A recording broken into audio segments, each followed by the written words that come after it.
Democratic Republic of the Congo, a country rich in natural beauty, yet challenged by decades of conflict. Millions have suffered, especially women, facing violence and exploitation in the ongoing crisis.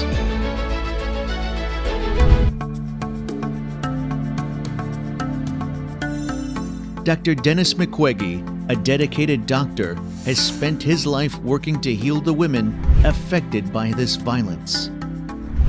At Panzi Hospital, he provides both medical care and emotional support to survivors of sexual violence.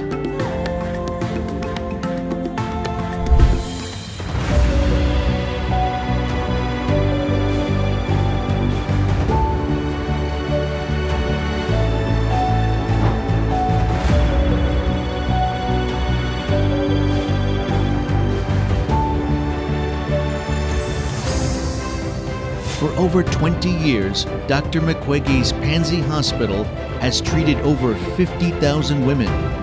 His hospital is a sanctuary for those who have endured the worst atrocities, offering them hope and a chance at rebuilding their lives.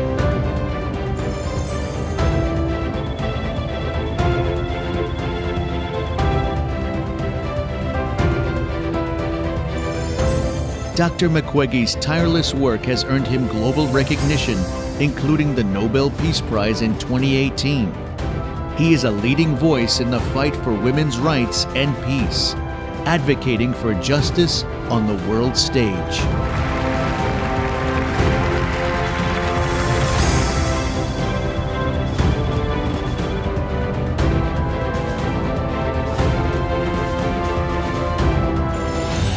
In the DRC, violence continues, and many women still suffer in silence.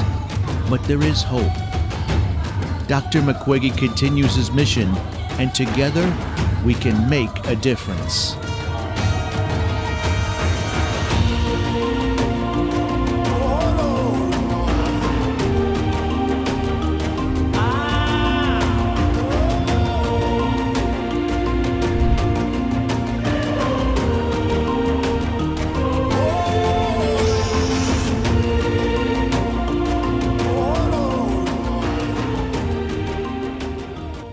Mr. Ban Ki-moon, as Secretary General of the United Nations, Mr. Dong Sap-yoon, President of Yonsei University, distinguished guests, ladies and gentlemen. First of all, I would like to apologize for being unable to take part in person at this 7th edition of the Global Engagement and Empowerment Forum on Sustainable Development at the Yonsei University due to the acute crisis that is ongoing in my country, the Democratic Republic of Congo. In a world at a crossroads where geopolitical rivalries threaten our future, the theme chosen for this forum, Time for Action, Bridging Divides for a Sustainable Future, has captured our attention.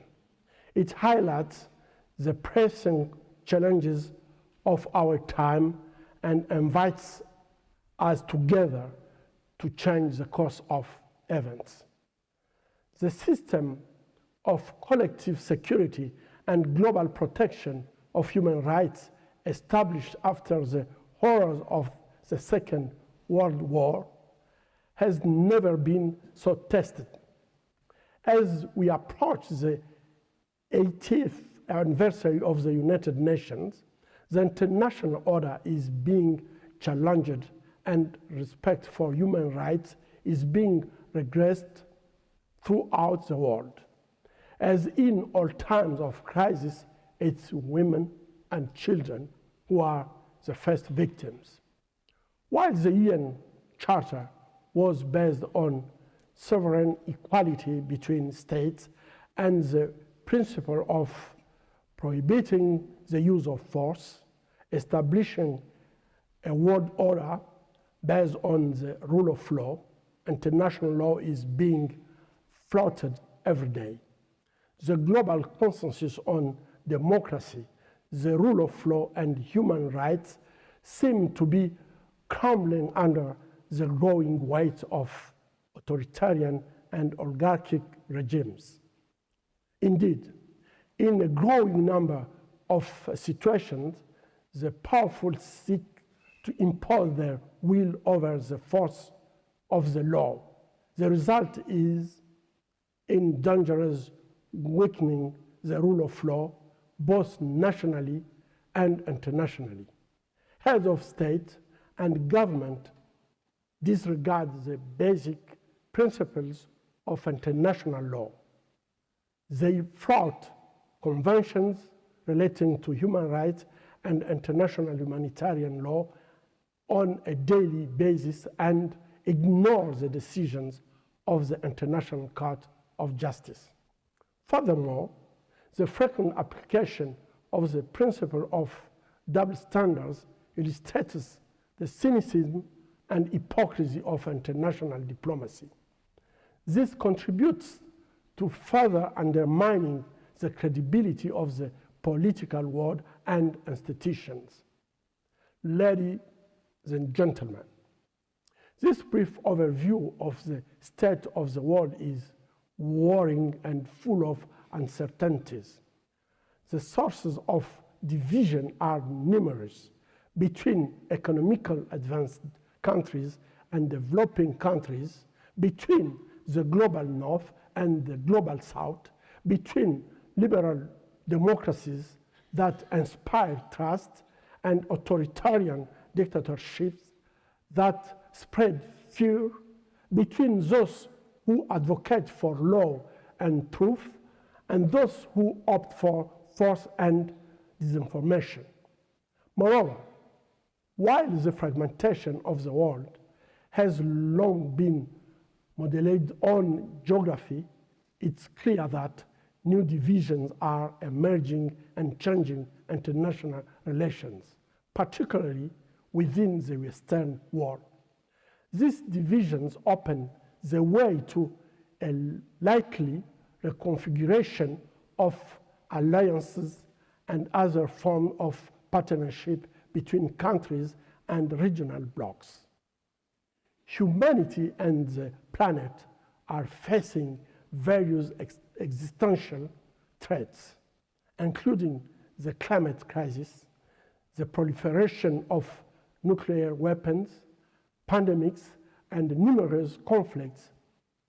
In the face of these global challenges that concern us all, it is worth remembering that the interdependence between countries and peoples has never been greater. We cannot stand by and accept the slow death of multilateralism based on the rule of law and respect for human rights. Moreover, a new global governance capable of responding to the major challenges of the contemporary world is slow to be established. There is therefore an urgent need to act with determination to bridge existing gaps and build bridges to lay the foundations for sustainable and united future. Such a process should be done through policies of equity, inclusion, and diversity, because above all, it is necessary to ensure that no one is sidelined or excluded. Indeed, respect for human rights for all must be part of the solution. It is in the context that the imperative of reforming or even renovating the international system was at the heart of the debates of the 79th United Nations General Assembly. On the occasion of the Summit for the Future, the Secretary General rightly stated that we cannot shape the future of our grandchildren with a system designed for our grandparents. The adoption of the Pact for the Future is a step in the right direction to reform and strengthen the multilateral system in order to face the existential threats and challenges the 21st century.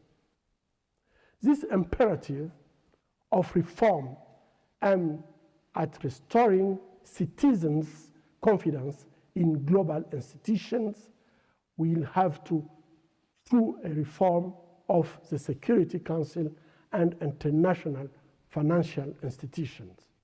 In addition, better representation of developing and emerging countries within international decision-making bodies will have to put an end to the marginalization of Africa. Ladies and gentlemen, at the heart of this divided and changing world, marked by cynical geopoliticals and an era of impunity, lies the Democratic Republic of Congo.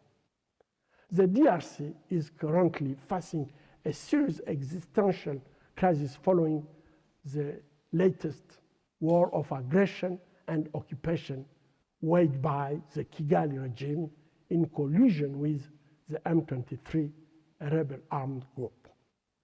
Since late 2021, the Rwandan army, comprising an estimate 4,000 to 7,000 troops, according to the UN, and its M23 ally have seized various territories in North Kivu province, openly defying fundamental principles of international law and the United Nations Charter.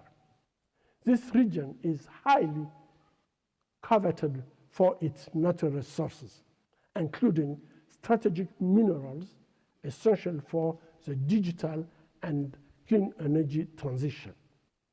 They are plundered in the DRC, then laundered in and exported to the global market through Rwanda via OPEC channels and transnational crime networks. Over the past 30 years, repeatedly, wars have claimed over 6 million Congolese lives. This latest Rwandan aggression in eastern Congo, violating Congolese territory integrity and sovereignty, poses a serious risk of regional escalation and has dramatically worsened an already dire humanitarian situation. The conflict has displaced nearly 4 million people over the past 14 months and left thousands dead. Last January, more than 3,000 people were killed during the siege of Goma, the capital of North Kivu. Conflict-related sexual violence is also on the rise in the DRC. In 2023, the United Nations reported more than 123,000 cases of sexual and gender-based violence. That is one case every 4 minutes. It is in this context that we welcome the recent visit of the prosecutor of the International Criminal Court to Kinshasa, Mr. Karim Khan. He stressed that no party to the conflict has a blank check for committing crimes under the Rome Statute. In the DRC, crimes have ranged from widespread attacks against civilian populations and humanitarian actors, including UN peacekeepers and other regional forces, to bombings of displaced persons camps. There are forces and mass population transfers, the recruitment and use of children as child soldiers, and the abduction of wounded individuals from hospitals. The list is long, and impunity should not be tolerated by the community of nations that has turned a blind eye to the Congolese tragedy for too long now. Since the resurgence of the M23 RDF coalition in the fall of 2021, reactions have either been timid or entirely absent. This better reality underscores once again the double standards at play, placing the DRC on a list of hypocrisy and international negligence. Despite overwhelming evidence collected by experts reporting to the UN Security Council, confirming the presence of Rwanda and Congolese on the Congolese territory for a long time, it was only with the adoption of the Security Council Resolution 2773 on February 21, 2025, less than a month ago, that Rwanda was explicitly named as the aggressor and occupier. The resolution urged the party to an immediate and unconditional ceasefire and calls on the Rwandan Defense Force to cease supporting the M23 and to immediately withdraw from the territory of the Democratic Republic of Congo without preconditions. While this development is essential, we regret that these calls are not backed by a robust UN sanctions regime. To date, Rwanda has disregarded and dismissed the resolution. These initiatives must be better coordinated and strengthened. Urgent and decisive measures must be adopted to put an end to Rwanda's systematic violation of international law and human rights, and to force it to withdraw its troops from the Congolese territory. Ladies and gentlemen, as you have seen, the contemporary world is faced with numerous existential challenges. However, we believe that there is no inevitability in this crisis. It is often in time of challenges of crisis that solutions emerge. We are confident that this forum will provide a platform for high-level dialogue to contribute to a better, fairer, and more equitable and more peaceful world, particularly in the heart of Africa, which is bleeding every day. I wish you productive discussions during this meeting, and thank you for the action you will take to bridge divides and build a sustainable future.